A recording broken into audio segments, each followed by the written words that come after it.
दूसरे दिन आपको दिन के उच्चतम लेवल पर दिखेगा। 101 रुपए के आसपास ये स्टॉक चलता हुआ दिख रहा है और यहां पर एक आपको अच्छा मोमेंटम आता हुआ दिखेगा। वॉल्यूम फिलहाल 19,000 शेयर या 20,000 शेयर है। देखिए दिन का न्यूनतम लेवल यहां पर था लगभग 98 रुपए 35 पैसे और स्टॉक अब बढ़कर 104 की तरफ आपको अग्रसर दिखेगा।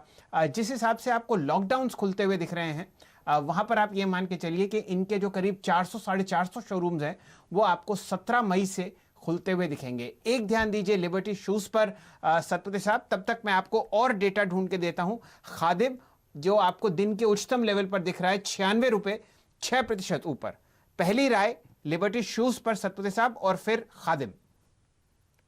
शिल जी 100 101 101 के आसपास यहाँ पे एक माइनर हर्डल था अगर आप अर्ली चार्ट पे चले जाते हो, और यहाँ पे जिस तरह से स्विंग निकला है यानी 100 के ऊपर जैसे ही निकला है, इसका जो नेक्स्ट टारगेट अनफोल्ड होता है एज ए स्विंग प्लेयर 108 से 110 ये इसका टारगेट होगा। Stop loss should be placed at 100 और probably 99 will be a safer stop loss.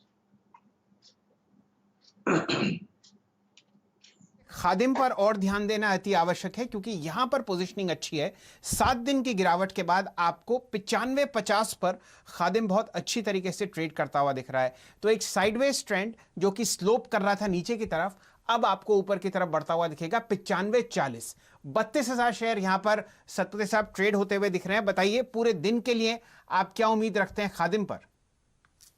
शैल जी यहाँ पे लोअर लेवल से एक्सेलेंट बाइंग है, जहां खुला वहीं से रिकवरी शुरू हुई है, तो ये अभी के अभी वाला बाय बनता है। स्टॉप लॉस होगा 92 का, इसका पहला टारगेट होगा 102 का, दूसरा टारगेट होगा करीबन 108 का। जी चलिए, तो ये दो स्टॉक्स आमने सामने रखिए डायरेक्टर साहब, खादिम और लिबर्टी शूज। यहां पर ब्रांड्स बहुत जबरदस्त हैं और जो तीसरा स्टॉक हमेशा इनके साथ चलता है वो है मिर्जा इंटरनेशनल। वहां पर भी आप एक शानदार तेजी देखते हुए देख रहे हैं। तो ये कुछ ऐसे स्टॉक्स हैं जो आपके रडार पर आज के ट्रेड के लिए लेने चाहिए। वैल्यूएशन इन सब स्टॉक्स में सब अंडर पार हैं in terms of under ownership. तो लगभग 10 के पीई के नीचे आपको ये तीनों स्टॉक्स ट्रेड करते हुए दिखेंगे। प्रदीप जी। बिल्कुल, ये तीनों स्टॉक्स पर आपने नजर डाली और यहां पर एक बहुत ही शानदार मूव वॉल्यूम के साथ आता हुआ, तो एक कंसोलिडेशन पूरा हो रहा है। देखिए बाटा ने लीड किया और उसके बाद आपको ये फॉलो अप देखने को मिल रहा है।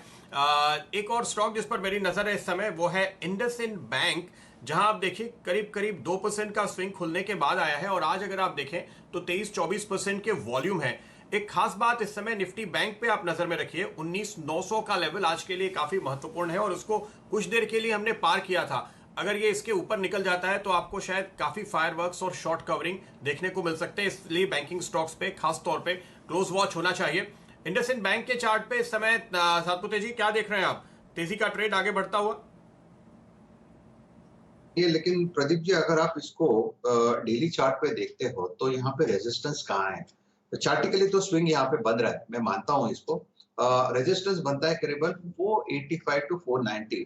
अगर इस क्लस्टर को इंडसइंड बैंक निकाल दे प्रदीप जी, तो इसमें एक जबरदस्त शॉर्ट कवरिंग रैली आपको दिखेगी। But yes, as a swing trader मैं ये कहूंगा, यस 10 रुपए 15 रुपए के लिए भी ट्रेड लोग लेते हैं, तो उस लिहाज से अगर सोचे तो 470 472 पे बाय बनेगा, 470 के ऊपर बाय बनेगा, 5 रुपए का स्टॉप लॉस होगा और 485 490 इसका पहला पड़ाव होगा। ठीक बात है। तो देखिए इंडसइंड बैंक पर ये राय। राहुल भी हमारे साथ जुड़े हुए हैं, राहुल शाह जेएम फाइनेंशियल्स के। राहुल बताइए आपके रडार पर कौन से स्टॉक्स आए इस समय? देखिए पहला स्टॉक है बजाज फाइनेंस। ये स्टॉक ने काफी मेहनत मुशक्कत के बाद एक तरह से इंटरमीडिएट बॉटम बनाया है अराउंड 2000 के आसपास। तो मुझे लगता है कि अभी जो मार्केट में रिकवरी आएगी उसमें बजाज फाइनेंस जरूर पार्टिसिपेट करेगा। 2090 2100 के आसपास इसे बाय करके चले। मुझे लगता है कि आने वाले कुछ सेशंस में प्रोबेबली नेक्स्ट वीक में हमें 2300 तक देखने मिल सकता है। निफ्टी में ओवरऑल सेटअप काफी बढ़िया है। 2350 के ऊपर मुझे लगता है कि निफ्टी अच्छी चलनी चाहिए और उम्मीद है कि वापस जो 97 9800 का लेवल है वो हमें कुछ दिनों में देखने मिल सकता है।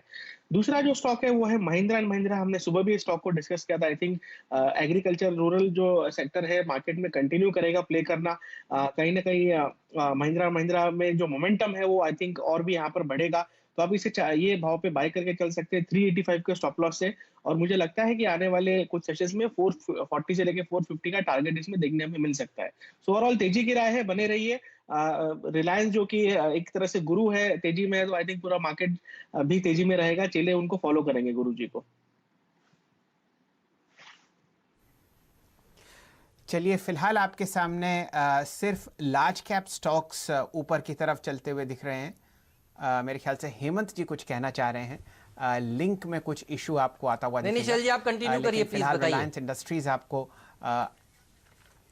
जी हेमंत जी, बस मैं यही कह रहा था कि आज लार्ज कैप स्टॉक्स का दिन आपको ज़्यादा दिख रहा है। देखिए शुरुआती तेज़ी रिलायंस इंडस्ट्रीज़ ने कम से कम बरकरार रखी है। आपके सामने 1542 का प्राइस आता हुआ दिख रहा है और 80 लाख शेयर ऑलरेडी ट्रेड होते हुए दिख चुके हैं। चलिए वापस बाजार पर ध्यान देते हैं। निफ्टी आपके सामने दिन के लोएस्ट लेवल पर फिलहाल ट्रेड करता हुआ दिख रहा है 9317। हालांकि फिर भी आपने जो गैप अप देखा था, अभी 120 पॉइंट की तेजी इस बाजार में बची हुई है।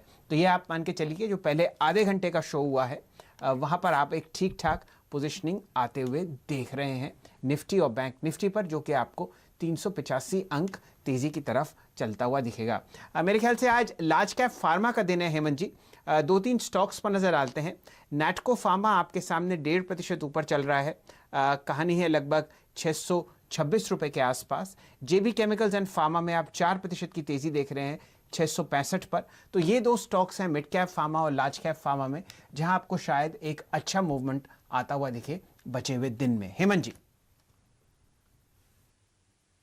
ठीक बात है। तो देखिए इनके ऊपर नजर आएगी, लेकिन फार्मा ऊपर जाना थोड़ा सा ये मूड खराब करने वाली बात इसलिए है क्योंकि हाई बीटा को चलना चाहिए। मुझे अच्छी बात ये नजर आ रही है कि कम से कम बैंक निफ्टी अभी चल रहा है, लेकिन ये 9350 ये बहुत ही इंपॉर्टेंट रेजिस्टेंस है। इसको पार करने के लिए मेरे ख्याल में कोई बड़ा बहुत बड़ा पॉजिटिव खबर लाए मेरे जी, कुछ कराइए बाजार में। ये 9350 के आसपास खुल तो जाते हैं, चले भी जाते हैं इंट्राडे में, लेकिन इसको लांग नहीं पा रहे हैं। बताइए क्या चाहिए बाजार को? थोड़ा आई थिंक एक कंसोलिडेशन फेज से जरूर गुजर रहा है बाजार, लेकिन मुझे लगता है आई थिंक जैसे सारे स्टेप्स और अटकलें ली जा रही है